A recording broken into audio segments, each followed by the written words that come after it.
The late afternoon sun stretched long, golden fingers across the quiet neighborhood of Lake Forest, Illinois, as Ethan Hale guided his sleek black SUV into the driveway of his estate. The gravel crunched under the tires, each sound amplified by the stillness of the early evening. He hadn't planned to be home this soon. The deal-closing trip to Manhattan had ended hours ahead of schedule, and instead of dinner at a restaurant in Midtown, he'd taken the first flight back to Chicago. A part of him told himself it was for efficiency, but deep down, he knew he just wanted to see Aiden.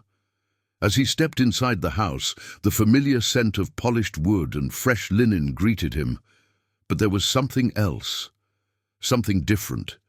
The air hummed faintly, vibrating with sound. Ethan paused in the grand entryway, frowning. Music, not the thumping bass of Aiden's favorite playlists, but something smooth, elegant, a waltz. The kind of music that belonged in a ballroom in Vienna, not in a quiet suburban home outside Chicago. He set his leather briefcase silently on the console table and followed the sound down the long hallway. Each step felt strangely louder than usual, as though the house itself was urging him to move carefully. The melody swelled as he passed the formal dining room, then the library, until he reached the double doors of the ballroom, a room they almost never used, a relic from when the house had been built for hosting lavish parties. The doors were slightly ajar, and warm golden light spilled out onto the hallway rug. Ethan hesitated, his hand hovering near the handle. A strange mix of emotions stirred in his chest. Curiosity, protectiveness, a sense of trespassing on something private. Slowly, he pushed the door open. What he saw made him stop cold. There, in the middle of the polished oak floor, was Aiden, dressed in a light blue button-down shirt that Ethan didn't remember picking out for him. His small hand rested carefully on the waist of Sophia Benedetti, the young housekeeper who had started working for them just a few months ago. They were dancing, not swaying, not shuffling, but truly dancing a waltz, each step perfectly timed with the music. Sophia's movements were mesmerizing. She wasn't simply guiding Aiden, she was leading him with the grace of a professional, her chin lifted, her back impossibly straight, her hand gestures precise. The sunlight pouring through the tall windows caught the soft waves of her dark hair as she spun gracefully. And Aiden, Ethan's quiet, reserved son, was laughing. Laughing in a way Ethan hadn't heard since before Claire passed away. Ethan stood frozen in the doorway, the scene unfolding before him like something out of a movie. For a moment, he didn't want to move, didn't want to break whatever spell had been cast in this room. The music swirled, the light bathed everything in gold, and he realized with a strange ache in his chest that this was the first time in months he had seen his son look truly, deeply happy. The creak of the door echoed softly through the ballroom as Ethan stepped inside, and just like that, the spell shattered. The music still played, but it felt suddenly fragile, as though one wrong move could silence it. Sophia froze mid-turn, her elegant hand still guiding Aiden's. For a fraction of a second, she looked like someone caught trespassing, wide-eyed, breath held, before quickly letting go of the boy and stepping back. Aiden's reaction was the opposite. His entire face lit up like a lamp being switched on. "Dad!" he cried, his voice bouncing off the high ceiling. His small shoes clacked against the oak floor as he ran full speed across the room. Ethan bent down instinctively, catching his son in his arms and lifting him into a quick hug. "You're home," Aiden said breathlessly. "You weren't supposed to be home until tomorrow." "I wrapped up early," Ethan said, forcing a warm smile as he set his son back on the floor. "I thought I'd surprise you." His voice sounded casual, but his gaze was already on Sophia. She stood near the center of the ballroom, suddenly small against the expanse of the room. Her usual confident posture was gone, replaced by a stiffness that made her look almost like a statue. Her hands were clasped in front of her, as if bracing for judgment. "I didn't mean to interrupt," Ethan said after a beat, his tone deliberately light but edged with curiosity. He stepped farther into the room, his polished shoes whispering against the floor. I didn't know we were hosting dance lessons in here. A faint pink rose in Sophia's cheeks. It's nothing formal, she said, her voice quieter than usual. Aidan saw me practicing once, and he asked me to show him a few steps. Practicing, Ethan repeated, the word rolling slowly off his tongue. You dance? Sophia hesitated, her lips parting slightly before she spoke again. Yes, she admitted at last, her accent curling softly around the word, unmistakably European. I used to, a long time ago. Ethan caught that accent now, sharper than before. He'd heard it before, in snippets, the way she said certain words in the kitchen or when calling Aidan for dinner, but tonight it sounded clearer, like a piece of her she had let slip without meaning to. Before he could press further, Aidan tugged on his sleeve. Dad, look what I can do now. The boy darted back to the middle of the floor, stood a little straighter, and attempted a turn. It was clumsy, but earnest, and Aidan's face glowed with pride. You're getting good at this, Ethan said softly, crouching slightly to meet Aidan's excitement. You'll have to teach me sometime. Aidan's grin widened. Sophia says dancing is like talking without words. She says every step means something. Ethan's brows lifted slightly as his gaze flicked to Sophia. She was staring at the floor now, her hands clasped tighter, as if she wished the conversation would end. The music ended, leaving behind a silence that felt heavier than before. For a moment, only the sound of Aidan catching his breath filled the room. You're very good with him, Ethan said finally, his voice softer, less guarded now. I haven't seen him smile like this in months. Sophia glanced up at him then, and in that brief moment, Ethan saw something flicker in her eyes, something unspoken. Gratitude, sadness, a history he couldn't yet guess. Aidan is special, she said quietly. He just needed someone to remind him how to laugh. Ethan nodded, but the weight in his chest deepened. Something about this woman didn't add up. She wasn't just a housekeeper, and whatever secret she was hiding, it was living right here in his home, close to his son. The house settled into its evening rhythms as the last stripe of sunlight slid off the lawn and the recessed lights brightened the hallways with a warm, hotel soft glow. Ethan stood alone in the ballroom for a moment after Aidan bounded upstairs, listening to the echo of his son's laughter fade into the banister rails. The silence that followed was almost theatrical, like the breath a theatre takes before the second act. He moved slowly across the floor where their footprints still ghosted the polished oak, and found himself replaying the sight of Sophia's posture, the alignment, the turn of her wrist, the measured distance of her steps. Not YouTube learned, not casual. That was training, the kind you don't get by accident. The thought lodged like a pebble in his shoe. Why would someone with that kind of refinement be changing sheets in Lake Forest? He left the ballroom and drifted down the corridor toward the kitchen, guided by the murmurs of running water and the faint aroma of chamomile tea. Sophia stood at the sink, sleeves rolled, rinsing a delicate china teacup that didn't belong to the everyday set. It was one of Claire's favorites, with a thin gold rim and tiny blue cornflowers. Her movements were careful, almost reverent, as if she knew the story behind the porcelain without ever being told. Thank you for teaching Aidan, Ethan said, voice even. She didn't flinch, but her shoulders made the slightest square, and her accent warmed the word, of course, as she set the cup gently in the rack. The dish rack, he noticed, was arranged by size and material. A small orchestra of order, crystal to the left, ceramic center, stainless to the right.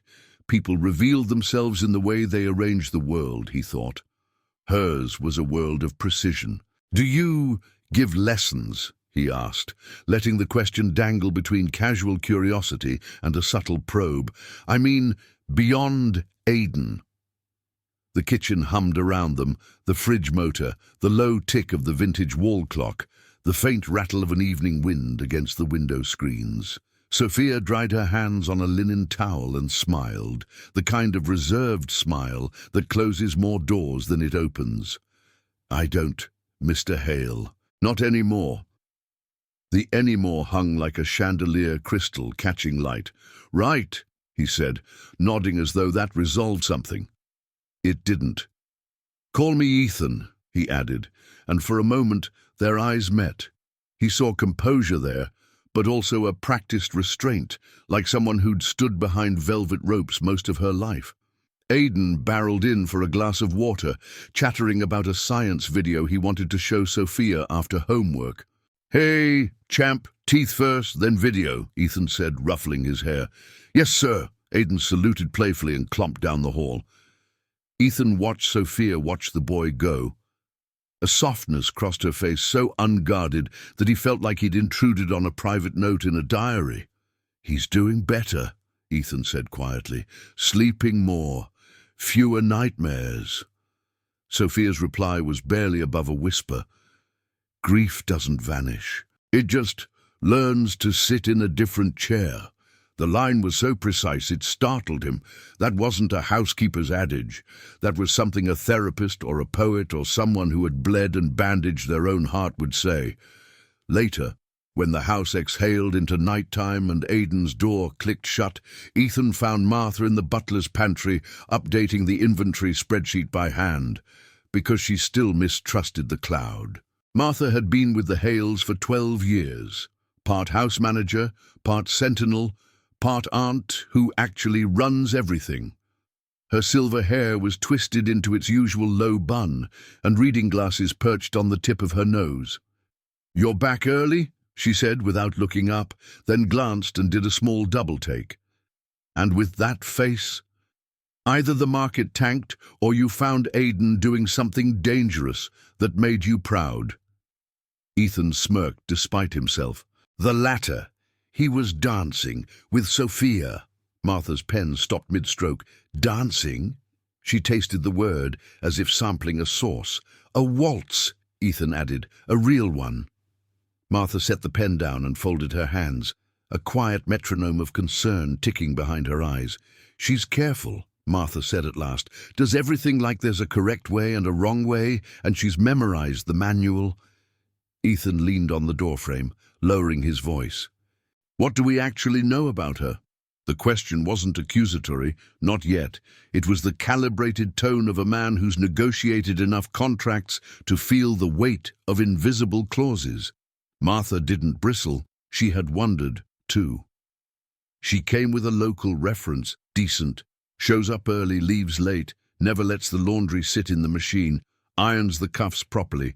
Claire would have approved. A beat passed. The name, a small stone dropped in a still pool. "But," Ethan prompted gently. Martha sighed. "But she's not ordinary help.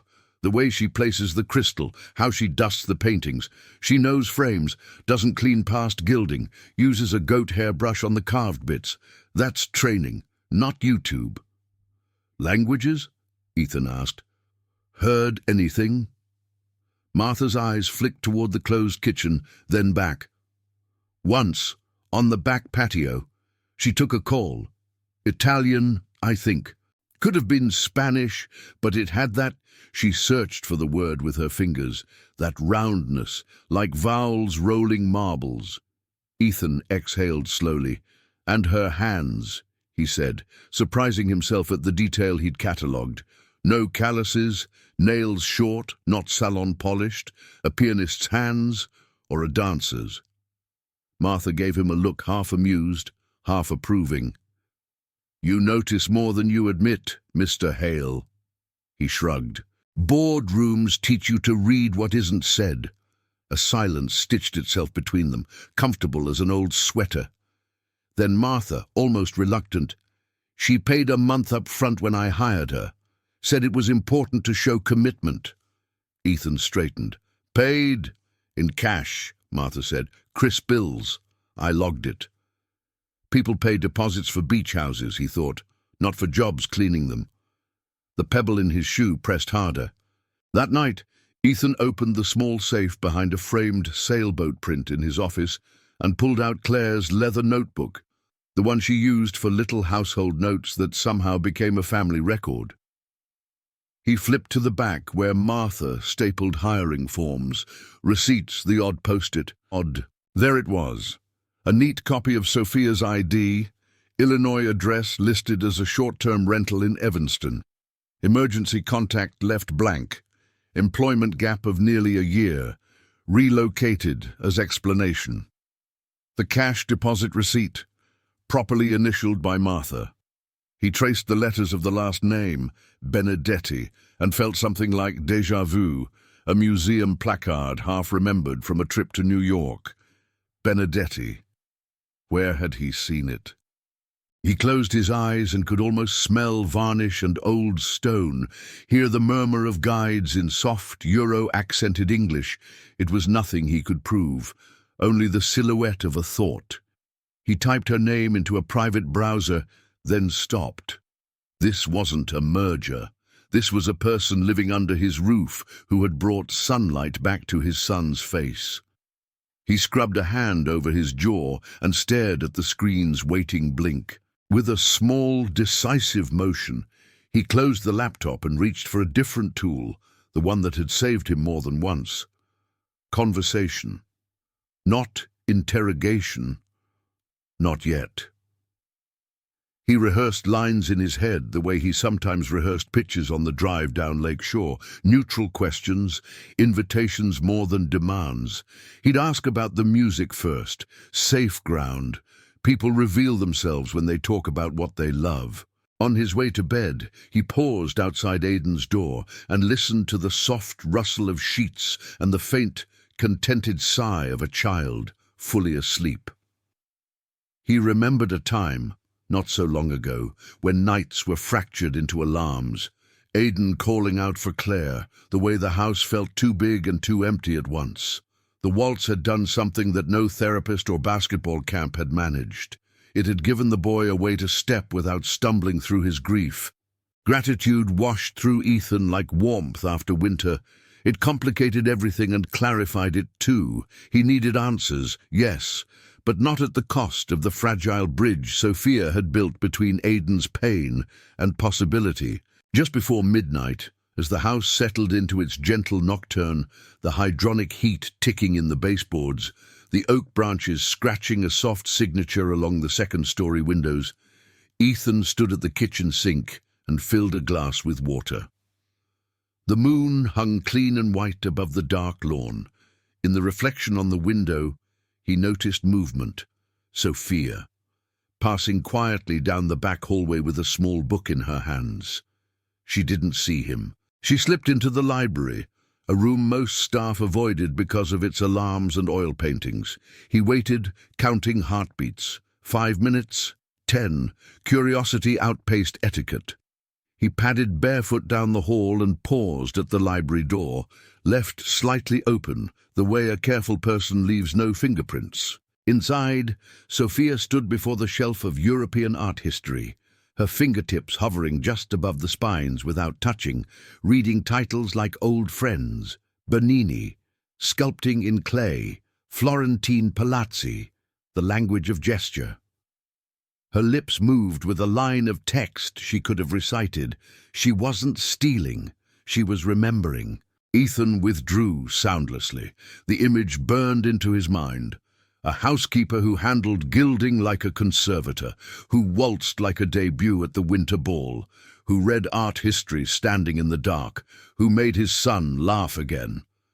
The next step was clear and impossible at once. He would need to ask, he would need to listen, and he would need to decide whether the truth he uncovered, whatever it was, would be something he could live with under this roof. He killed the kitchen light, and the house went dark, a stage awaiting morning. Tomorrow, he told himself, he'd begin with, "Tell me about the music." The words felt like a key turning, unlocking a door he couldn't yet see. Morning sunlight spilled across the ballroom like champagne, warm and golden, making the floor shine as though it had been polished overnight. Ethan stood in the doorway, one shoulder leaned against the frame, unnoticed for now. Aidan was already in position at the center of the room, his small feet placed carefully where Sophia had directed him. She stood beside him, poised like a ballerina at rest, her hand on her hip and her posture so perfectly aligned it could have been drawn with a ruler. "Good, shoulders back," she instructed gently, tapping Aidan's shoulder blades with the lightest pressure. "The dance starts before the first step. It starts here." She placed her palm lightly against her own sternum, just above the heart. "This is where confidence lives." Ethan felt something shift in him at those words. He had given Aidan lectures about posture, about eye contact, about looking confident in front of the world, but never like this, never with such quiet elegance. Sophia's tone was not commanding but inviting, as if she were letting Aidan borrow her strength until he could find his own. The music began, Strauss this time, lively but still formal.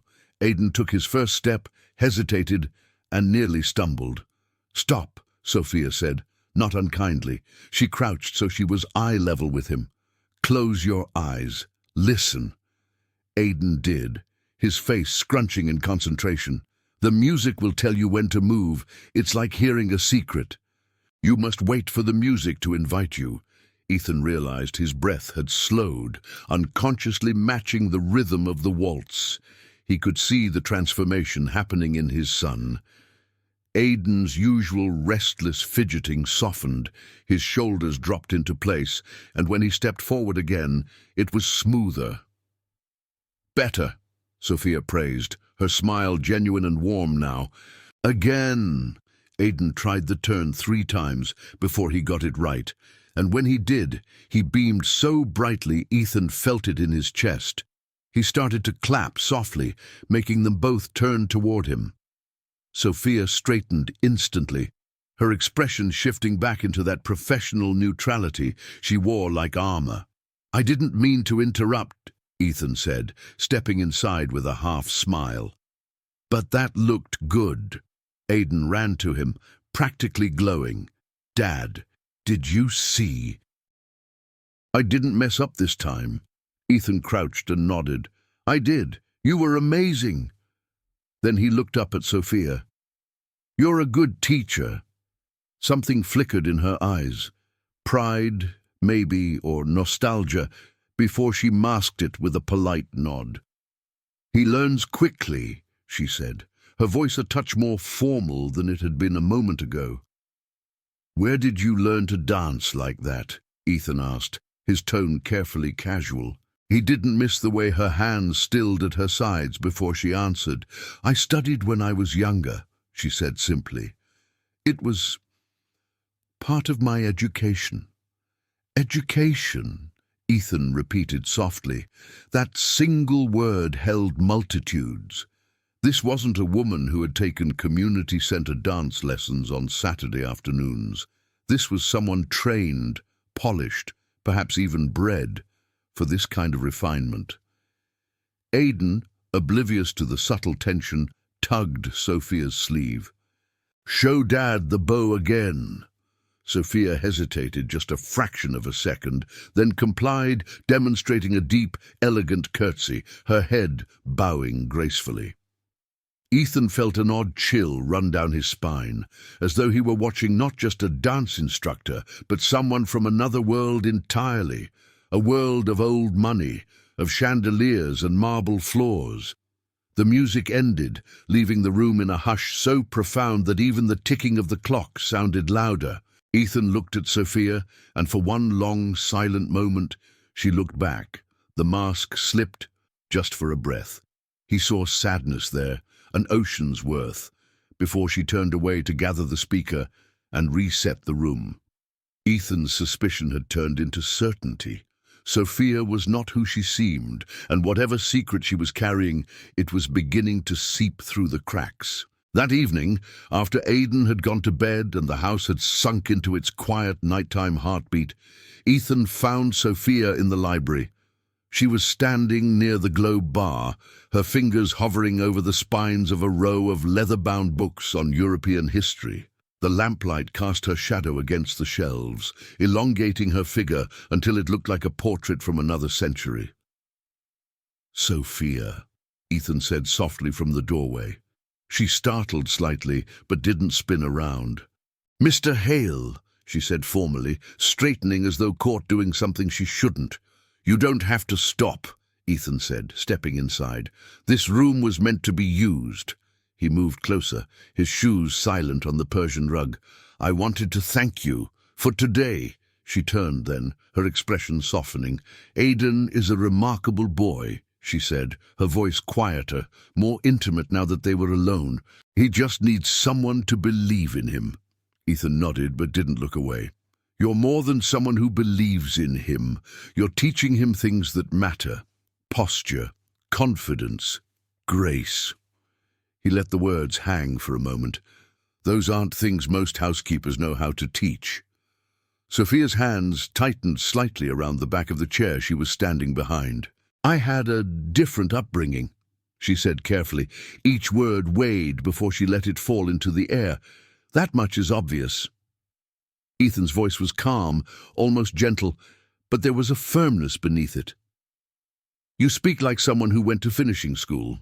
You dance like you were trained by a master. You know the difference between a Baroque frame and a Rococo one," Martha told me. "That's not an ordinary resume, Sophia." Her eyes lifted to meet his, and for a moment they were unguarded, dark, reflective pools filled with something unspoken. Then she looked away. "With respect, Mr. Hale, everyone has a past. Mine just isn't relevant to the work I do here." "But it might be relevant to my son," Ethan countered, his voice still low but edged now with a father's protectiveness. "He adores you. He looks at you like—" He stopped, suddenly aware of how true the words were. "Like your family." The words seemed to strike something inside her. Her jaw tightened, but her voice softened. "Aiden is special," she said again, this time with a thread of emotion she couldn't quite hide. "He reminds me of someone I used to know." Ethan waited, hoping she'd continue, but the silence stretched long between them, broken only by the soft ticking of the mantel clock. "Someone you lost?" he asked gently. For a moment he thought she might answer. Her throat worked as if swallowing back words, and her eyes glistened in the lamplight. But then she straightened her spine, the mask sliding back into place. "It's late," she said, her voice clipped now, professional once more. "I should finish closing the kitchen." "Sophia." His voice stopped her at the doorway. She turned, her hand resting on the frame. "If there's something I should know, something that could affect Aiden, you need to tell me." Her lips parted, and for a second Ethan could see the battle raging behind her calm exterior. Then she shook her head. "Nothing about me will hurt him," she said simply. "That is the only promise I can make." And with that she was gone, leaving Ethan alone with more questions than answers. He sank into the leather chair, staring at the empty doorway, feeling as though he had just witnessed someone standing on the edge of a cliff. Someone who had no intention of letting anyone see how far the drop really was. Sleep did not come easily that night.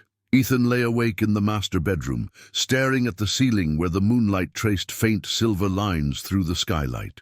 The house was still, but his mind was anything but. Every scene of the day replayed in fragments. Sophia guiding Aiden's shoulders into place, her curtsy that belonged on a stage under chandeliers, her voice when she said, "He reminds me of someone I used to know." It should have comforted him that she swore nothing about her would harm Aiden, but instead it gnawed at him. People don't say things like that unless they have something to hide. His business instincts kicked in, the ones that had saved him in hostile takeovers and billion-dollar negotiations. Verify, trust, but verify. He turned on his side, glancing at the empty pillow beside him, Claire's pillow, and wondered what she would have said. Claire had always had a knack for reading people, for sensing who could be trusted. "Would you tell me I'm overreacting?" he asked her silently. Or would you tell me to protect our son, no matter what it takes? By morning, his indecision had hardened into resolve. Over black coffee at the kitchen island, he stared at Sophia as she moved quietly around the kitchen, packing Aiden's lunchbox with neat care. Every gesture was precise, the apple sliced into perfect wedges, the sandwich cut diagonally, just as Aiden liked it. She looked like someone who belonged there, but Ethan couldn't shake the feeling that she was living on borrowed time, that this was a picture-perfect scene painted over a canvas of secrets. When Aiden bounded into the room with his backpack, Ethan's heart squeezed at how happy his son looked. He hadn't seen that light in Aiden's eyes in months, not since Claire's passing. He kissed the top of Aiden's head and sent him off to school, then waited until the door closed behind him before pulling his phone from his pocket. Scrolling past dozens of contacts, he stopped on one name, Jack Monroe. Jack was a private investigator Ethan had worked with during a messy merger 2 years ago, the kind of man who could find skeletons even if they were buried in another country. Ethan hesitated, thumb hovering over the call button. This wasn't corporate due diligence.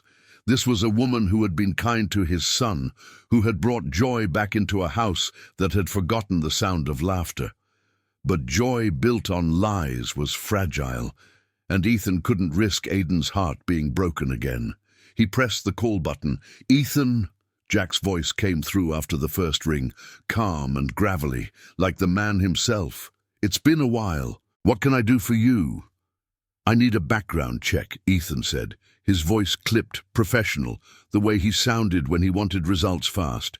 Discreet, thorough, no paper trail. "Who's the subject?" Jack asked, and Ethan hesitated just long enough for the PI to catch it. "Personal."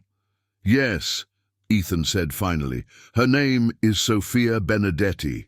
He spelled it out carefully. "She works for me, lives on the property." Jack whistled softly on the other end. "You think she's a problem?"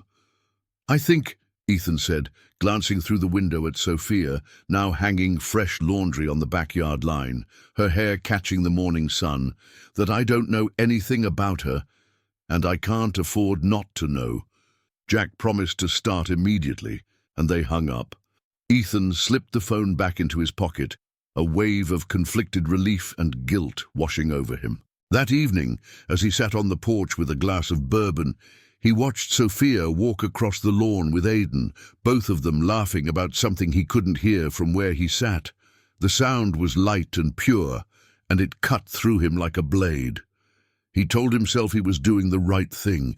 He told himself that protecting Aiden came first. But deep down, Ethan knew that once he learned the truth about Sophia, there would be no going back. For her, for him, or for the fragile peace of the Hale household.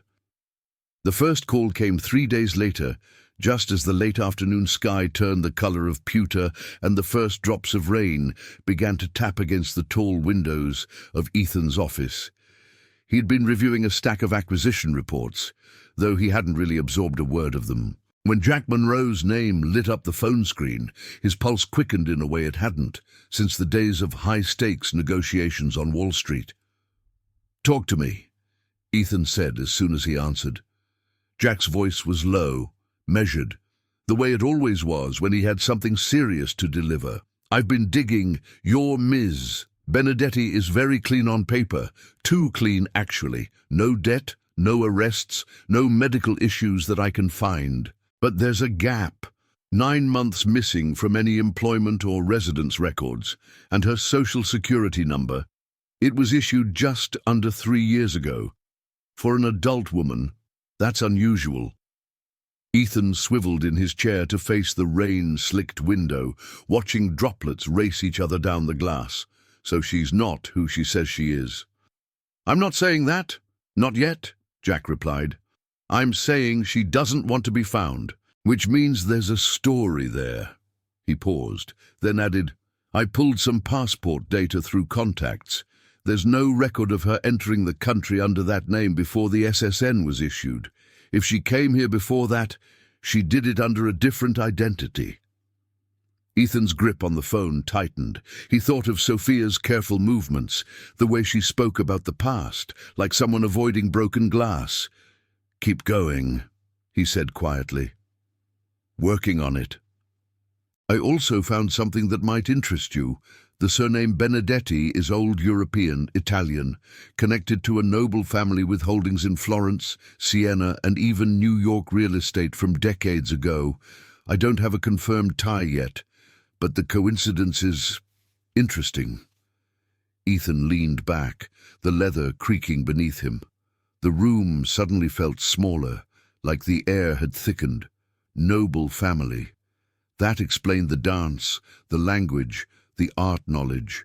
It painted a picture he hadn't dared to imagine, that Sophia wasn't just someone with a cultured past, she was someone who had run away from an entirely different world. As if on cue, Sophia passed by the office doorway, carrying a folded stack of Aiden's laundry. She glanced in, offered a polite nod, and continued down the hall. Ethan's eyes followed her until she disappeared, and for a moment, guilt pricked at him like a thorn. She'd done nothing wrong that he could prove, yet here he was, prying open her past like a locked chest. That night, after Aiden had gone to bed, Ethan poured himself a drink and called Jack back. "What do you think she's hiding?" he asked, his voice barely above the sound of the ice melting in his glass. Jack's sigh crackled through the receiver. "People hide things for two reasons, shame or survival. If I had to bet, this feels like survival. I've seen women scrub their identities clean to get away from bad marriages, bad deals, bad men. And if she went to the trouble of becoming invisible, she's either running from something or someone." Ethan's jaw clenched. The idea that there could be someone out there with a claim on Sophia, someone who might come looking, sent a ripple of protectiveness through him that surprised even himself. When he hung up, he didn't go straight to bed. Instead, he wandered through the quiet house, ending up outside Aiden's room. He listened to the soft, even breathing of his son and thought about what would happen if the peaceful life they'd rebuilt was shattered again. Downstairs, the ballroom was dark, but he could still hear, in memory, the faint echo of the waltz that had started all of this. And for the first time, Ethan realized that finding the truth about Sophia might not just protect his son. It might also put all of them in danger. The house was quiet, wrapped in the soft stillness of late night. But Ethan's mind was a storm. He sat alone in the study, a single lamp casting a golden pool of light over the mahogany desk. The bourbon glass in front of him had long gone warm, forgotten as he scrolled through the notes Jack had sent earlier that evening. The words swam before his eyes: noble lineage, no official entry record, possible alias. Each line felt like another thread unraveling the neat fabric of the life he thought he had built since Claire's death. He leaned back in the leather chair and closed his eyes. His thoughts kept circling back to Aiden, his laughter in the ballroom, the way he had started talking more at dinner again, his new confidence. All of that had Sophia's fingerprints on it. She had stitched light back into a house that had been dark for too long. And yet, there was that gnawing thought that wouldn't leave him alone. What happens when the truth catches up with her? For the first time, Ethan considered what it would mean if Sophia's past wasn't just complicated, but dangerous. What if someone came looking for her? Someone who didn't care about collateral damage. The image of Aiden's face, clouded by grief again, of losing another person he loved, twisted something deep in Ethan's chest. He had sworn to protect his son from ever feeling that kind of loss again, and now the question loomed larger than ever. Was Sophia a blessing in their lives, or a ticking time bomb? He pushed away from the desk and walked to the window. Outside, the lawn was bathed in moonlight, silvering the grass and casting long shadows of the oak trees. Through the faint glow from the guest-house window, he could see Sophia's silhouette moving inside, maybe tidying, maybe reading. She looked peaceful, almost fragile, and that made his chest ache even more. You should just ask her. A voice in his mind said, sit her down and demand the truth. But another voice, quieter, more cautious, reminded him that trust, once broken, might never be repaired. What if confronting her drove her away? Aidan would never forgive him if Sophia left. He thought of Claire again, how she used to tell him that truth was a double-edged sword. Sometimes, she had once said, people carry their own prisons. If you force them to unlock the door, you might not like what comes out. The words haunted him now. Was he ready for what he might learn? Was he prepared for the possibility that Sophia's life before Lake Forest was a storm that could sweep them all away? He poured himself another drink and stood there for a long time, staring out at the moonlit yard until the glass was empty and the decision crystallized in him like ice. He couldn't sit still anymore. Whatever Sophia was running from, he needed to know, not just for his sake, but for Aidan's. Tomorrow, he decided, he would stop circling the truth. Tomorrow, he would look Sophia in the eye and demand answers. The storm broke just before midnight, lightning flashing against the tall windows and illuminating the grand hallway in stark silver bursts. Ethan found Sophia in the kitchen, rinsing the last of the dinner plates, her hair loose for once, falling in soft waves around her face. The domestic calm of the moment made the tension in his chest feel even sharper. "Sophia," he said, and his voice came out lower, rougher than he intended. She looked up, startled, her hands stilling in the sink. "Mr. Hale," she said, formal as always, but there was an alertness in her eyes now, as though she could sense this wasn't a casual conversation. "Sit down," Ethan said, nodding toward the breakfast nook. It wasn't a request. She hesitated, then dried her hands on a towel and crossed the room with quiet, measured steps. She sat across from him, back straight, her hands clasped together on the table. Ethan took the seat opposite her, feeling the weight of everything unsaid hanging between them. "You've been good for Aidan," Ethan began, his voice steady but cold around the edges. "Better than I ever expected anyone could be after Claire died." Sophia's gaze softened for a fraction of a second at the mention of Claire, but she said nothing. "But," Ethan continued, leaning forward, "I can't ignore what I've been seeing. You know things, do things that don't make sense for someone with your background. Your accent isn't local, your records are spotless, too spotless, and there are 9 months of your life that just don't exist on paper." Sophia's breath caught almost imperceptibly. "You had someone look into me," she said, her tone calm, but her fingers tightened around each other in her lap. "Yes," Ethan said simply, "because I need to know who's living under my roof, who's teaching my son, who he's coming to love like family." For the first time since he'd known her, something in Sophia's carefully composed mask cracked.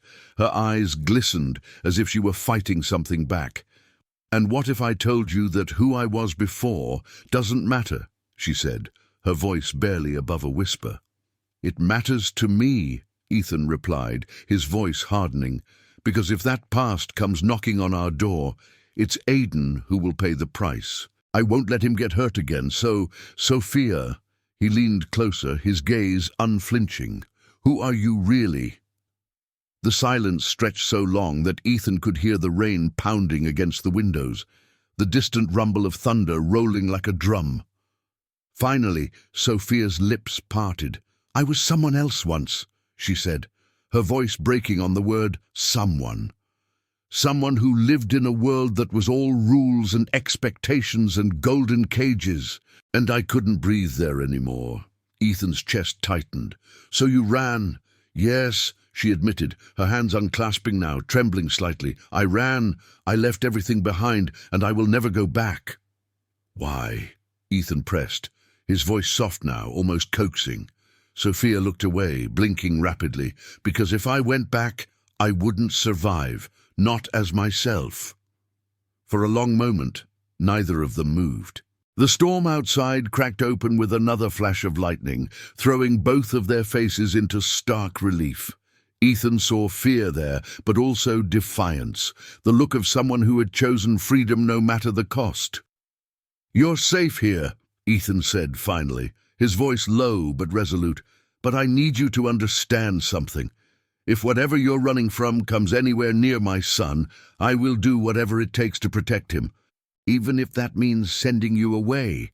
Sophia flinched as though struck, then nodded once. "I would never let harm come to Aiden," she said quietly. He is the reason I stayed." Ethan's throat tightened at that, but he said nothing more. He stood, leaving her sitting at the table, her shoulders slightly hunched as if the confrontation had drained something from her. As he walked away, he wasn't sure if he felt relief for finally getting a glimpse of the truth, or fear that the truth was far more dangerous than he'd imagined. The next morning, the house felt unnaturally quiet, as if the storm had taken all the noise with it when it passed. Ethan found Sophia in the ballroom, standing by the tall windows, staring out at the sunlit garden. Her posture was rigid, but her face was unreadable, serene, yet shadowed. "We can't keep circling this," Ethan said from the doorway. "You said you ran. You said you left everything behind. I need to know what that means." Sophia didn't turn around right away. Her fingers rested lightly against the window frame, and for a moment she looked like a portrait, frozen in time, her silhouette rimmed by light. Then she drew a slow breath and faced him. "You deserve the truth," she said finally, her voice calm, but carrying a weight that made Ethan's pulse quicken. "But once you hear it, you can't unhear it, and you may wish you hadn't asked." "I'll take that risk," Ethan replied. Sophia crossed the room and sat on the edge of the grand piano bench, her hands clasped in her lap. "My name is not just Sophia Benedetti," she began. "It's Contessa Sophia Benedetti. I was born in Florence, Italy, to one of the oldest noble families still recognized in Europe. My father is Count Alessandro Benedetti, owner of centuries-old estates in Tuscany, vineyards, and a shipping empire that stretches across Europe." Ethan's eyebrows rose slightly, but he stayed silent, letting her speak. "I grew up in palaces," she continued, her eyes distant, as though she could still see the high ceilings and hear the echo of marble halls. "I attended private schools in Switzerland, studied history of art at Oxford. My life was planned before I could even choose my favorite color. Every step, every smile, every word was measured. And when I turned 24, they decided my marriage would be measured too." "Arranged marriage," Ethan said quietly, the puzzle pieces clicking into place. Sophia nodded. "To Vittorio Castellani, a man nearly 20 years older than me, with more power than conscience. It wasn't a proposal, it was a business deal. My father said it would unite two dynasties and protect our family's wealth." She laughed softly, bitterly, as if I were just another piece of property to be traded. Ethan's jaw tightened. "And you said no. For a year, I fought them," she said, her voice cracking. "I begged, I negotiated, I threatened to give up my inheritance. But when they realized I wouldn't comply, they began to take everything away.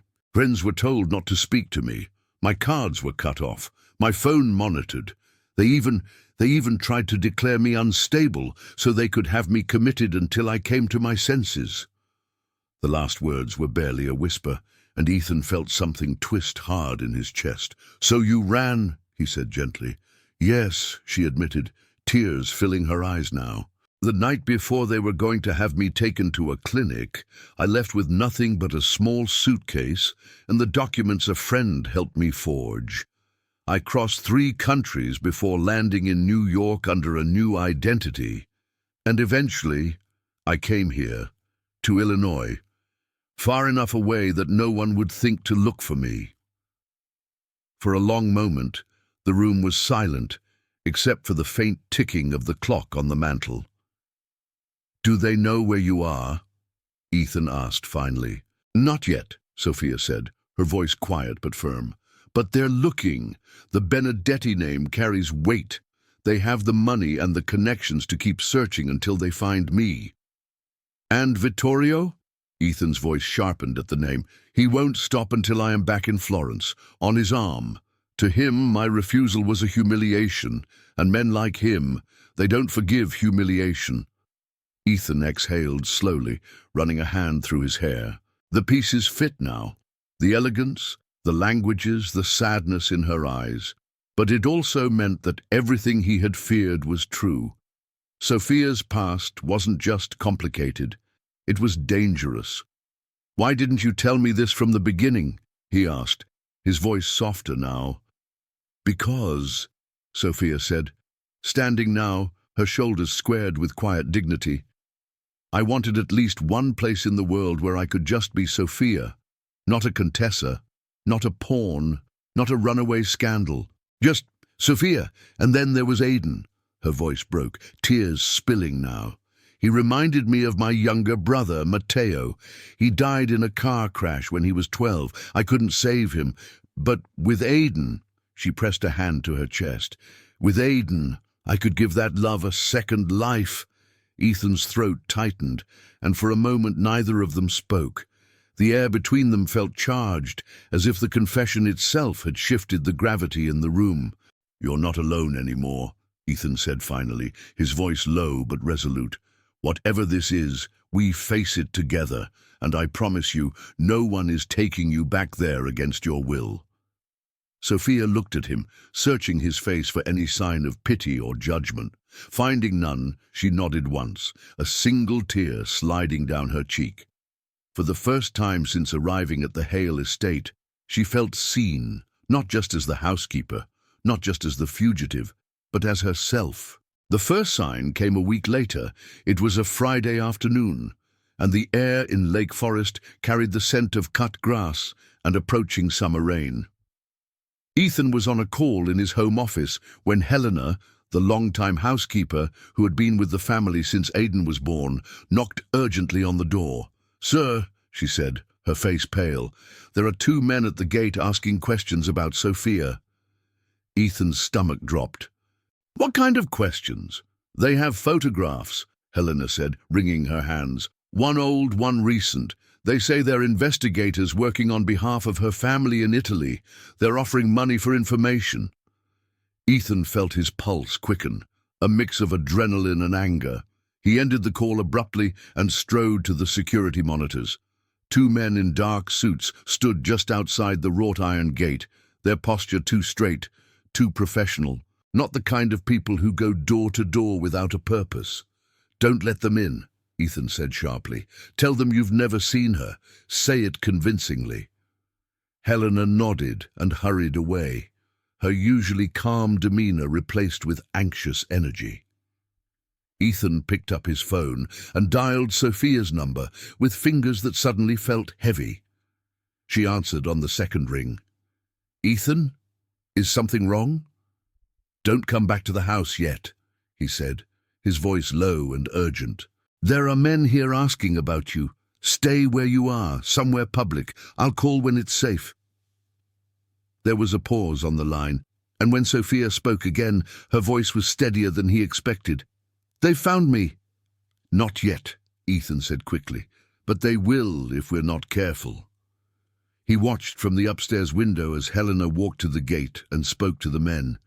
Even from a distance, Ethan could see the way one of them scanned the house behind her, as though memorizing every detail. After a few tense minutes, they handed Helena a card and left. But Ethan knew this wasn't over. When Sophia returned later that evening, they met in the library with the door closed. The storm that had been brewing since her confession now felt like it was finally breaking. "They won't stop," Sophia said, pacing in front of the fireplace. Her voice was calm, but carried an edge of steel. "If they're here, it means they've narrowed it down. Vittorio will send more men, more persistent ones." Ethan leaned against the desk, watching her. "Then we make it harder for them. I can increase security, Add cameras, even higher private protection if we need to. Sophia shook her head. Ethan, you don't understand. Vittorio doesn't send amateurs. If he wants me back badly enough, he'll do whatever it takes. He'll use intimidation, leverage, maybe even the law. He could claim I'm mentally unwell, convince a court to extradite me back to Italy as protective custody. He's done it before to others who opposed him. Ethan's hands curled into fists.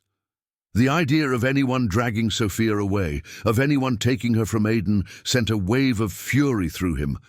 "Over my dead body," he said quietly. Their eyes met, the weight of the moment settling between them. For the first time, Sophia didn't just look scared, she looked ready to fight. "We can't just wait for him to come to the door," she said. "We need a plan, not just to hide, to survive." Ethan nodded slowly, feeling the decision solidify inside him like steel. This was no longer just about uncovering the past. This was about protecting the future, his, Aiden's, and now Sophia's too. The next morning dawned grey and cold, the kind of Chicago spring day that felt more like late winter. Ethan was already awake when the sun came up, seated at the kitchen table with a laptop open, his jaw set in determination. He had spent half the night making calls, reaching out to contacts he hadn't spoken to since his corporate days, men and women who specialized in security, crisis management, and keeping high-profile clients safe from scandal and danger alike. When Sophia entered the kitchen, still in her robe, she paused at the sight of him. "You didn't sleep," she said softly. "No," Ethan admitted, closing the laptop. "And I'm done waiting for Vittorio to make the next move. I'm putting a team together, security professionals, people I trust.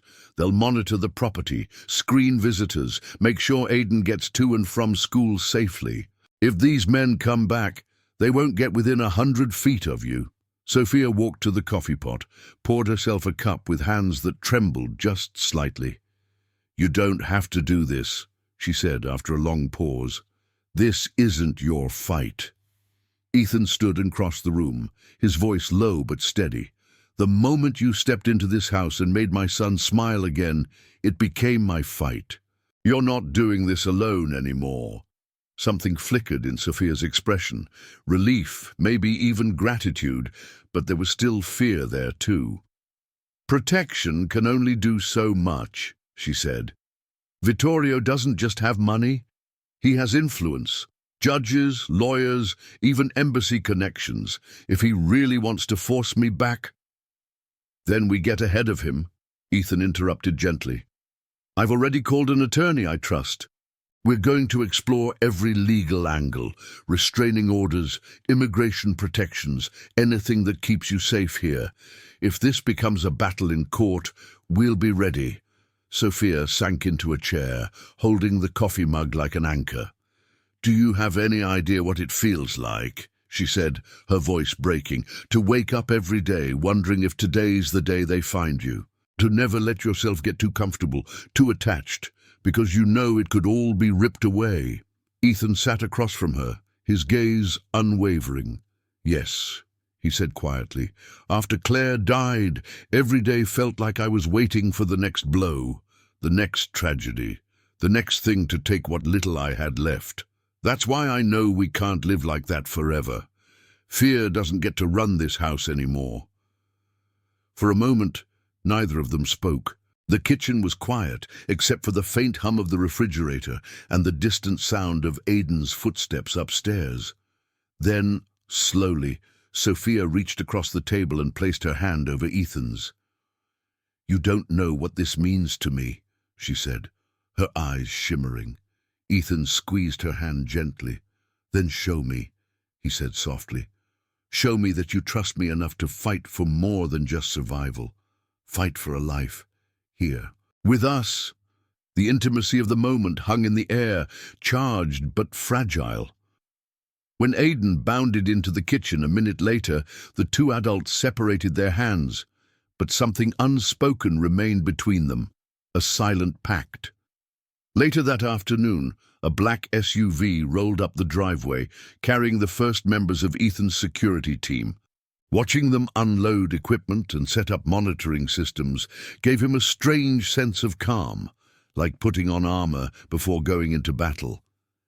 That night, for the first time since the men had appeared at the gate, Ethan slept without waking. And in the guest house, Sophia lay awake staring at the ceiling, not from fear this time, but from the strange, dizzying thought that maybe, just maybe, she wasn't running alone anymore. 3 days later, the rain returned, falling in relentless sheets that blurred the windows and turned the driveway into a dark mirror. Ethan was reviewing security footage in his study when one of the guards knocked sharply on the door. "Sir, we have movement at the gate again. Same car as last time. 2 men inside." Ethan's pulse spiked.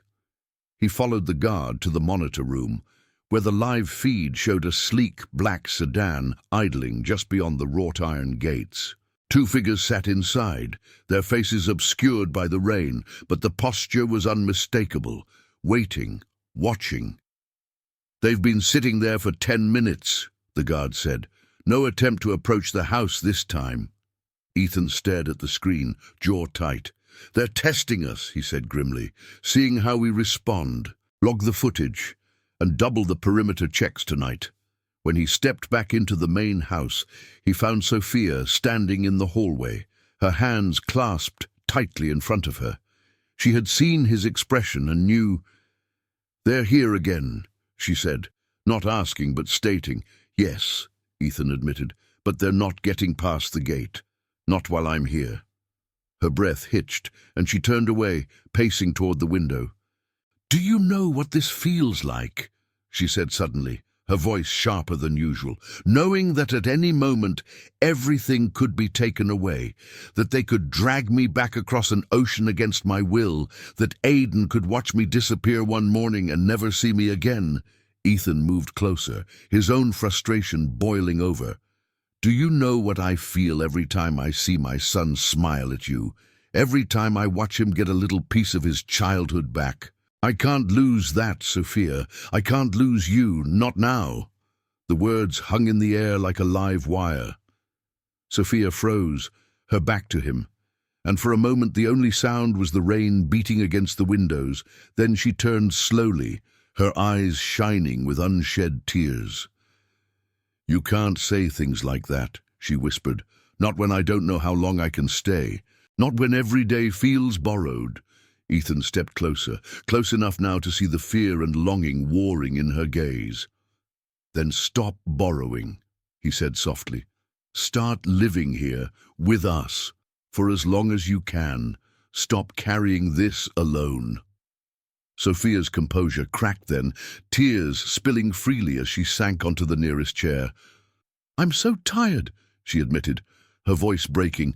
"So tired of running, of hiding, of pretending I don't care when every night I pray that tomorrow won't be the day they find me." Ethan crouched in front of her, taking her hands gently but firmly in his. "Then let me fight for you," he said. "Let me take some of that weight off your shoulders. You don't have to be alone in this anymore." For a long, charged moment, they stayed like that, hands clasped, faces inches apart, breathing in sync. The tension between them wasn't just fear anymore. It was something else, something raw and magnetic that neither dared name out loud. When Aiden's footsteps echoed down the hall a moment later, they broke apart. But the air between them felt different now, as if a new line had been crossed. Sophia wiped her tears quickly, forcing a small smile for Aiden as he came running in with a school project to show her. But when her eyes met Ethan's over the boy's head, there was no mistaking it. They were no longer just protector and protected. They were allies, partners, something more. That night, as the storm finally quieted outside, Ethan stood by his bedroom window, staring into the darkness. For the first time since Claire's death, he realized he wasn't just protecting his son's happiness. He was protecting his own heart, too. It was just past midnight when the alarm went off.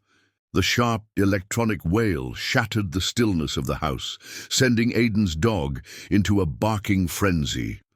Ethan was out of bed in an instant, his bare feet hitting the cold hardwood floor as he grabbed the security tablet from his nightstand. The screen lit up with a flashing alert: perimeter breach, North Gate. Ethan's heart thudded hard against his ribs as he bolted from the room, shouting for the nearest guard. Within seconds, 2 men from the security team met him in the hallway, armed and alert. "North Gate," Ethan ordered, his voice low but urgent. "Show me the feed." They hurried to the security room, the house lights still flashing red. The live footage came up on the main monitor, 2 shadowy figures moving quickly near the gate, one of them already halfway up the fence. "They're coming in," one of the guards said, his voice tight. "Stop them," Ethan growled. Within minutes, floodlights snapped on, bathing the property in harsh white light. The intruders froze like animals caught in a trap before dropping back down and sprinting toward the road. One of the guards took off after them, but returned 5 minutes later, breathless. "They were fast, sir, knew exactly where to run. They had a car waiting down the road, gone before we could get a plate." Ethan's jaw clenched. This wasn't random. They were probing the estate's defenses, testing how quickly the response would come. By the time he made it back to the main hall, Sophia was there, barefoot, her hair loose, wearing a thin silk robe that made her look impossibly fragile against the backdrop of blaring alarms. "What happened?" she asked, her voice shaking. "Someone tried to come over the gate," Ethan said, forcing his tone to stay calm for her sake. "They're gone now. No one was hurt." But Sophia's face drained of color. She wrapped her arms around herself and took a step back as though the walls themselves had closed in. "They're here," she whispered, "not just watching anymore. They're coming for me." Ethan crossed the room and put his hands on her shoulders. "Not on my watch," he said firmly. "They'll have to go through me first." Sophia met his gaze, her fear warring with something else. Trust. "Ethan, if they keep pushing, they won't stop until they get what they want. Maybe the only way to keep Aidan safe is if I go." "No." The word came out like a growl. "That's exactly what they want, and I won't let them take you, or scare you out of the life you've built here." Aidan appeared on the stairs then, clutching his blanket, his wide eyes scanning the flashing lights. "Dad, what's going on?" Ethan knelt at the bottom of the stairs and opened his arms. "Just a false alarm, buddy," he said gently, even though they both knew it wasn't entirely true. "Go back to bed. Everything's fine." Aidan hesitated, then nodded slowly and trudged back upstairs. When he was gone, Ethan turned back to Sophia. "This ends now," he said. "No more waiting for them to make the next move. We take control." Sophia swallowed hard, then nodded, her fear solidifying into something sharper: determination. That night, after the alarms were reset and the guards resumed patrol, Ethan and Sophia sat at the kitchen table with the security chief, sketching out a new plan: reinforced barriers, emergency evacuation routes, and a protocol for Aidan's school pickups. When Sophia finally returned to her room, she stood for a long moment in front of the mirror. The woman staring back at her no longer looked like just a housekeeper. She looked like someone preparing for war. The house had finally gone quiet again. The floodlights were off, the guards had returned to their posts, and Aidan was asleep upstairs, clutching his stuffed bear as though it could keep the night's shadows away. But Ethan couldn't sleep. He sat alone in the library, a glass of bourbon untouched on the table beside him. The fire had burned low, casting flickering shadows that made the room feel more like a battlefield than a sanctuary. When Sophia appeared in the doorway, she was barefoot, her robe tied loosely at the waist. She looked exhausted, but her eyes were steady. "You're still awake," she said softly. "So are you," Ethan replied without looking up. She stepped inside, her feet silent on the thick rug, and sat across from him. For a moment neither spoke, the silence filled only by the faint hiss of the fire. "I've been thinking," she said finally, her voice barely above a whisper. "Maybe this is the moment I stop running. Maybe I should just turn myself in, go back, face them, end this for good." Ethan's head snapped up, his eyes blazing. "No," he said, the word hard and immediate. Sophia flinched at the force in his voice but didn't look away. "You saw what happened tonight. They won't stop, Ethan. And if they keep coming, it's only a matter of time before Aiden gets caught in the middle. I can't let that happen." "You think sacrificing yourself will protect him?" Ethan leaned forward, his voice low but fierce. "You think giving Vittorio what he wants will make him stop? That man doesn't just want you back, he wants to own you, and once you're back in his world, do you really think they'll let you go again?" Sophia's breath caught. She looked down at her hands, her knuckles white. "I'm so tired," she admitted. "Every night I lie awake, wondering if tomorrow will be the day it all ends. I can't keep living like this, waiting for the knock on the door."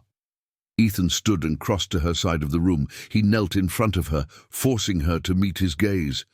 "Then stop waiting," he said. "Stop living like you're just a fugitive counting the days. Stay, fight with me." Her eyes widened slightly, his words sinking in. "You make it sound so easy," she said, a sad smile tugging at her lips. "It's not easy," Ethan said quietly, "but nothing worth fighting forever is. Sophia—" He hesitated, then reached out and took her hands in his. "Since Claire died, I haven't let anyone this close.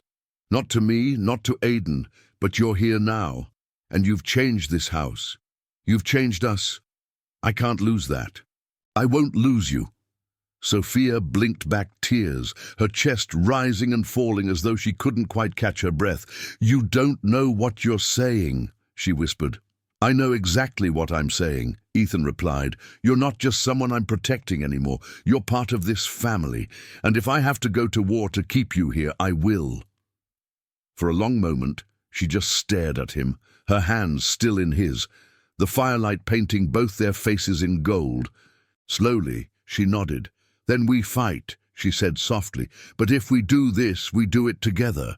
No more secrets." Ethan's grip on her hands tightened. "Together," he promised.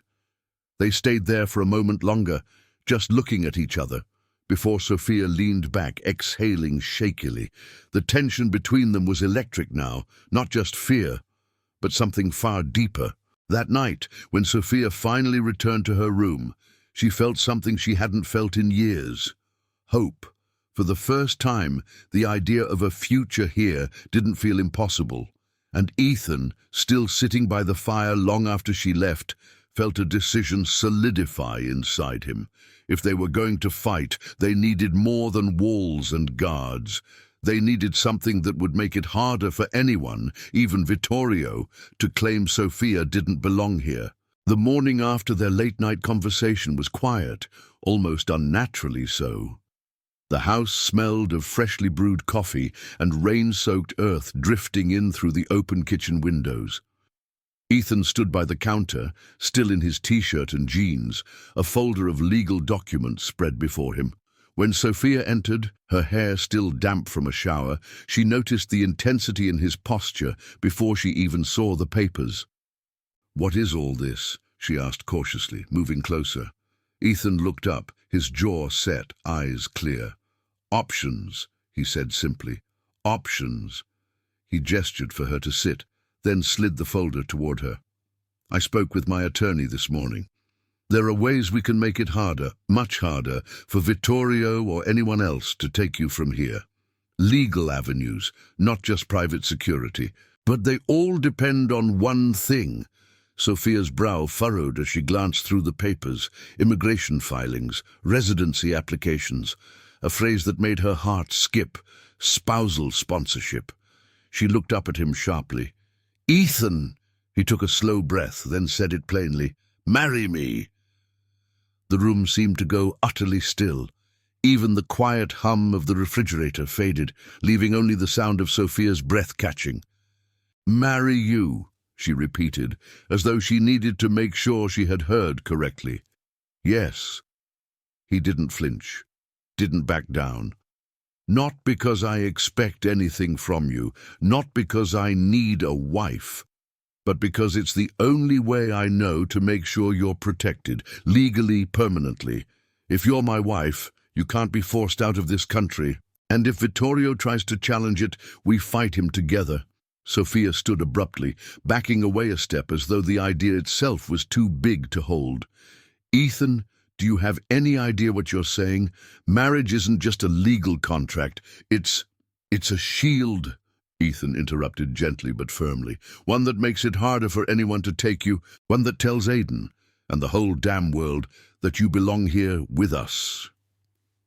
Her throat worked as she tried to speak, but no words came. She turned away, staring out the window at the rain-speckled glass.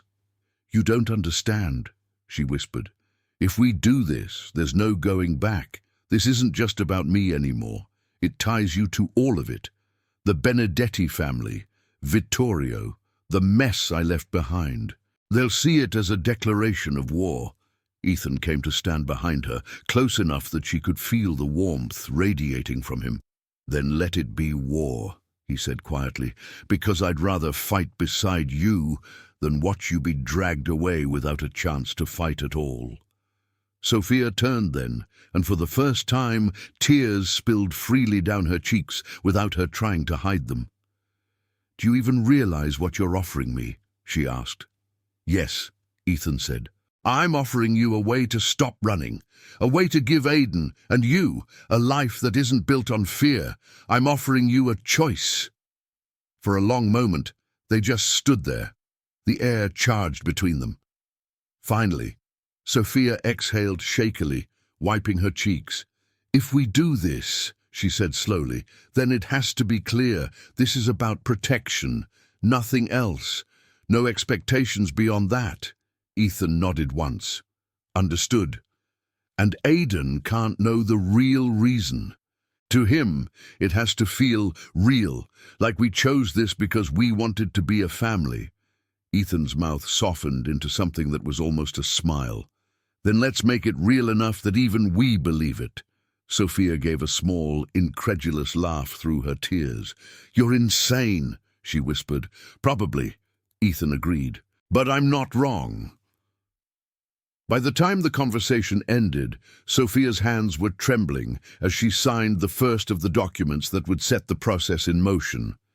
Ethan placed his hand over hers to steady it. Whatever comes next, he said quietly, we face it together. And for the first time since she had run from Italy, Sophia allowed herself to believe that maybe, just maybe, she had finally found a place where she could stop running. The wedding took place 3 days later, under a pale morning sky that hinted at spring, but still carried the chill of winter. Ethan had arranged everything quickly but tastefully, a small private ceremony in the rose garden behind the house. No reporters, no extended family, just Helena as witness, a local judge, Ethan, Sophia, and Aiden standing between them, practically buzzing with excitement. Sophia wore a simple ivory dress that Helena had helped her find at a boutique downtown. It wasn't extravagant, just soft satin that caught the light when she moved. But it made her look ethereal. Ethan stood tall in a tailored navy suit, his expression calm but his chest tight with something he couldn't quite name. When the judge asked if they wished to exchange vows, Ethan spoke first. I promise to protect this family, he said, his voice steady. To stand between you and anything that tries to harm you. To give Aiden the stability he deserves. Sophia's throat tightened as she looked at him, feeling the weight of every word.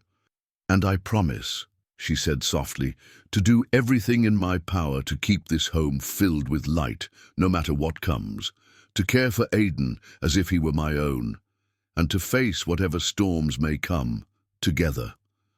Aiden grinned from ear to ear as the judge pronounced them husband and wife. Does this mean I can call her Mom now? he blurted, earning a soft laugh from both adults. Sophia knelt and hugged him tight, whispering, "If that's what you want, then yes, forever." After the ceremony, they had breakfast together on the back patio. The sunlight broke through the clouds just enough to warm the table as Aidan excitedly talked about all the things they could do now as a real family. Sophia smiled and nodded, but every so often she glanced at the new wedding band on her finger, almost as if to remind herself this was real. That night, after Aidan went to bed, Ethan found Sophia standing in the doorway of the ballroom, the very room where he had first caught her dancing with Aidan. The moonlight spilled through the tall windows, catching in her hair. "This feels unreal," she admitted quietly. "I spent so many months convincing myself I didn't deserve something like this, that I didn't deserve a family." "You do," Ethan said simply, stepping closer.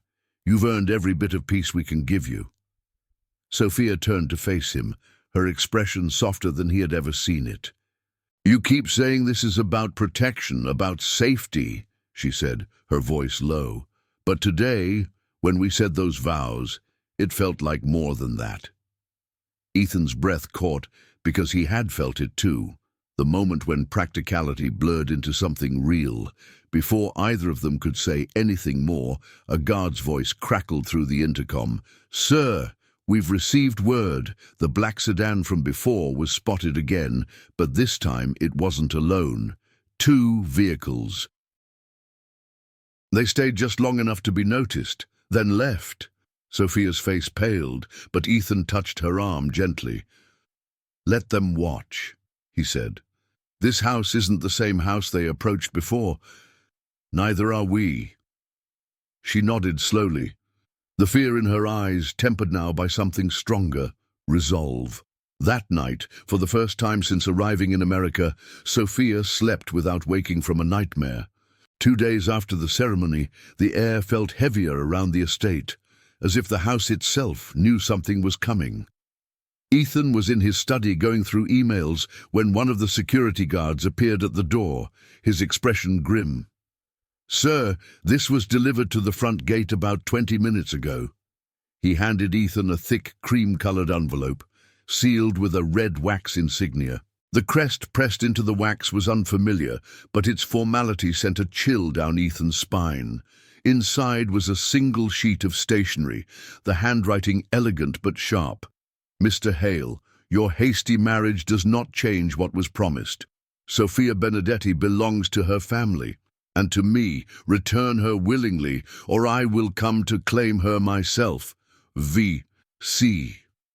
Ethan's hand tightened around the page until the edges crumpled. The use of Sophia's full name, her real name, made his blood run cold. They weren't just guessing anymore. They knew. He found Sophia in the garden, kneeling among the rose bushes as she trimmed away dead blooms. She looked peaceful, almost happy, until she saw Ethan's face. "What happened?" she asked immediately, rising to her feet. He handed her the letter. Her fingers trembled as she unfolded it, and when she finished reading, her face went pale as porcelain. "He knows," she whispered. "He knows we're married." "Yes," Ethan said grimly, "and he wants you back, now more than ever." Sophia's breath came faster, her pulse hammering in her throat. "Ethan, this is it. This is the part where he stops playing games." "Then let him come," Ethan said, his voice like iron. "We're ready for him." "Are we?" Sophia asked, her voice breaking. "Because if he comes here, he won't come alone. He'll have men, lawyers, money, influence. He'll do whatever it takes to win." Ethan stepped closer, cupping her face in his hands. "Then we fight smarter. We make this as public as we have to. We make it clear that taking you won't just be a family matter, it'll be a scandal. Vittorio thrives in the shadows. Let's drag him into the light." Sophia stared at him, stunned by his intensity. "You'd go that far?" "I'd go farther," Ethan said quietly. "Because he's not just coming for you anymore. He's coming for my wife." That night, they reinforced the house's security, doubled the guard shifts, and installed additional cameras. Every creak in the hallway, every car passing on the road outside made Sophia tense. When she finally lay down in bed, she turned to Ethan in the darkness. "What if this is the night he comes?" she asked softly. "Then this is the night we stop running," Ethan said, his hand finding hers under the covers. "One way or another." Sophia closed her eyes, her heart pounding, knowing that the battle she had been dreading was no longer somewhere far away. It was on their doorstep, and as the wind howled outside and the first drops of rain began to patter against the windows, it felt like the world itself was bracing for impact. Topic 19. The Arrival. The day Vittorio arrived, the sky over New York was a hard, cold grey, as though even the weather knew trouble was coming. Ethan was on a business call when Helena's urgent voice cut through the intercom. "Mr. Hale, you need to come to the gate, now." Ethan's gut clenched as he strode to the security room. On the monitors, a black convoy of luxury SUVs had stopped just outside the estate gates. The lead vehicle's window rolled down, and a sharply dressed man leaned out, speaking calmly to the guard, his expression one of complete confidence. It was Vittorio Castellani. Even through the camera feed, his presence was unmistakable. Expensive charcoal grey suit, slicked back hair, and the kind of smile that didn't reach his eyes. This was a man who had crossed an ocean not just to talk, but to take. "Open the gate," Ethan ordered. "Sir?" the guard asked, startled. "Open it," Ethan repeated, his jaw set. "If he's come all this way, we're going to meet him face to face."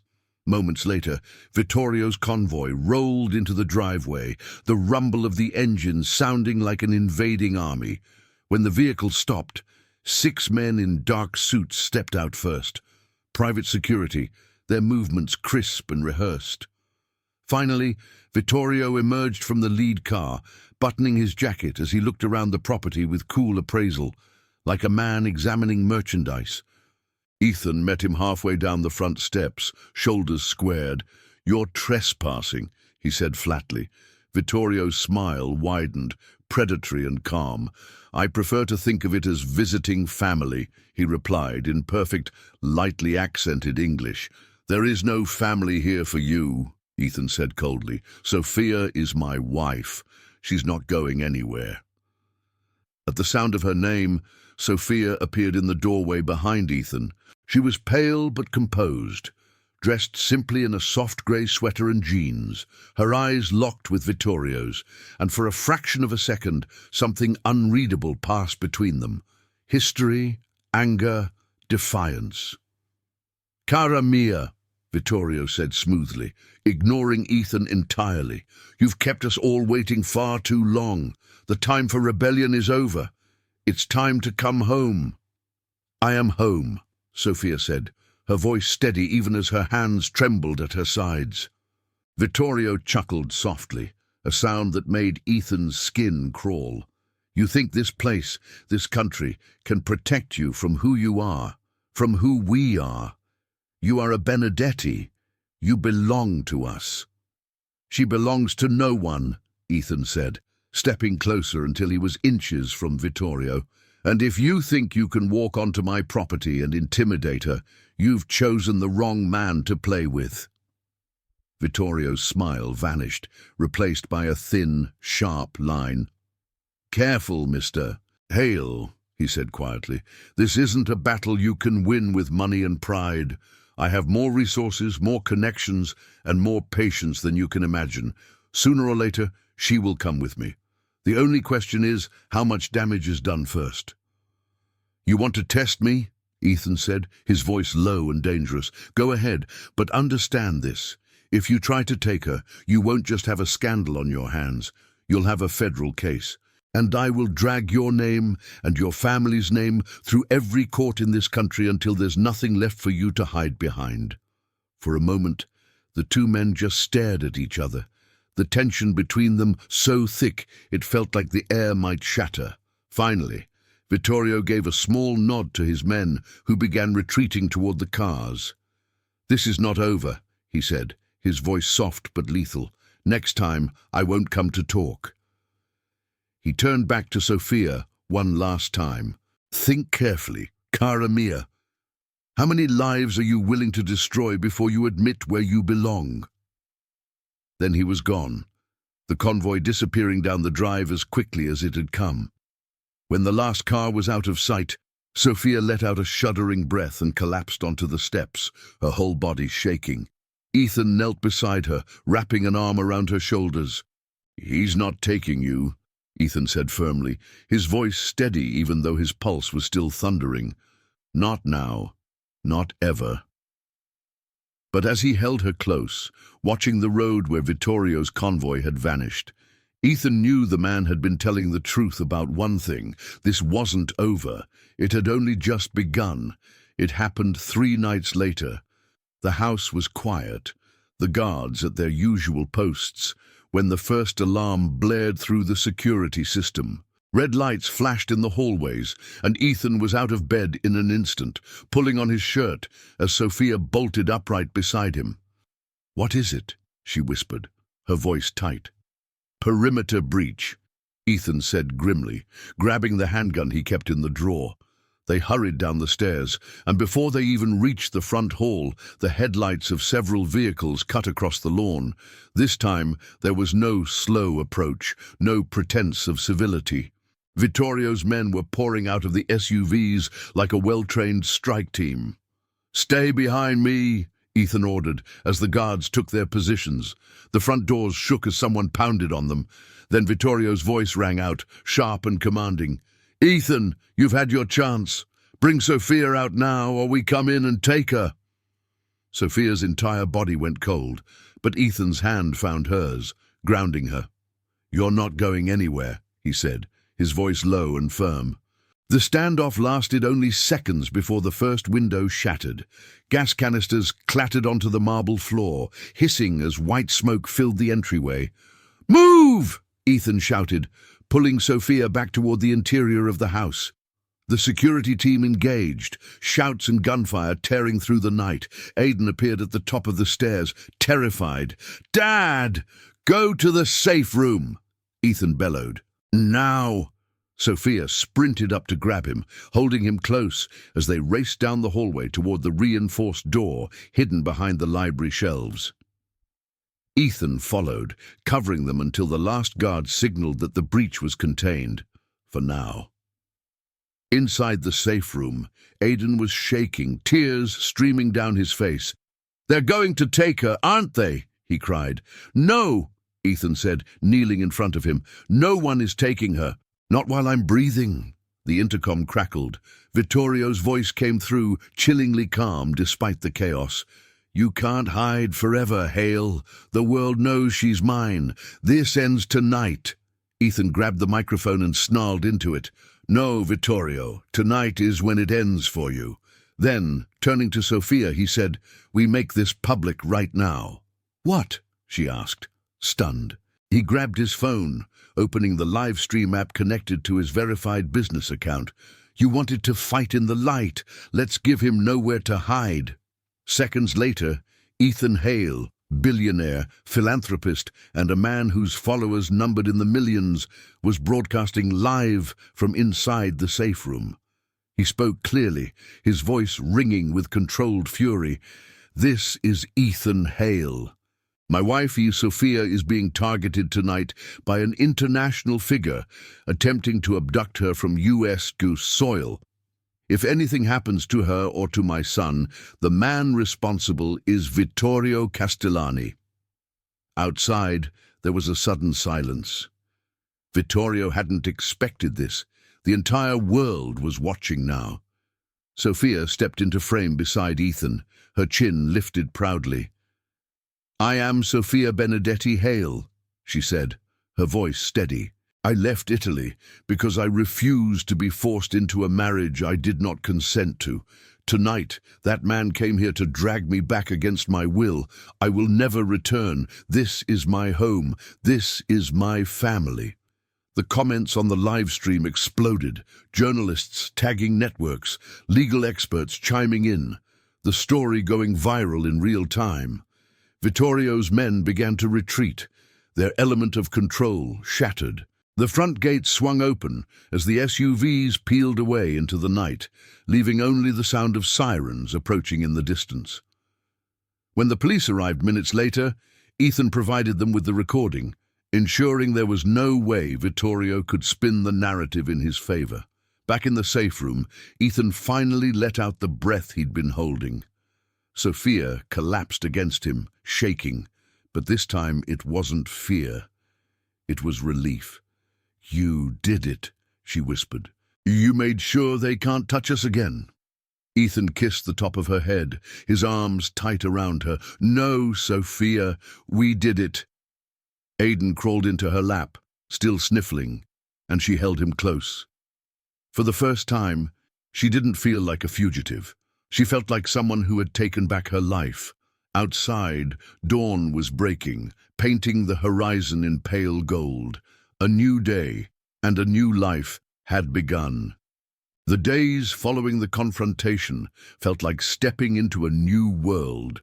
The estate, once tense with fear, now carried a strange stillness, the kind that follows a storm when the air smells of wet earth and possibility. News outlets had picked up Ethan's livestream within hours, turning Vittorio Castellani's failed abduction into an international scandal. By the next morning, his reputation was in free fall. Legal authorities in both the US and Italy announced investigations into his conduct. For the first time, Sophia felt like the hunter had become the hunted. One afternoon, she stood by the wide kitchen windows, sunlight catching the gold wedding band on her finger. It still felt strange, but no longer as a symbol of necessity. It had become something else, a promise she wanted to keep. Aidan burst into the room, waving a drawing he had made. "Look, Mom," he said brightly. Sophia froze for a moment at the word Mom. Then her eyes softened. She crouched down and took the drawing from him, the three of them, standing hand in front of the house, a bright sun overhead. "It's beautiful," she said, pulling him into a hug. "You even drew the rose garden." "That's where you got married," he said proudly. "It's where everything got better." Later that night, Ethan found Sophia in the ballroom, the room where everything had started. This time there was no music playing, just the sound of their quiet breathing as they stood facing each other. "You know," Ethan said softly, "when I asked you to marry me, I told you it didn't have to be real, but it became real for me a long time ago." Sophia's throat tightened. "Me too," she admitted.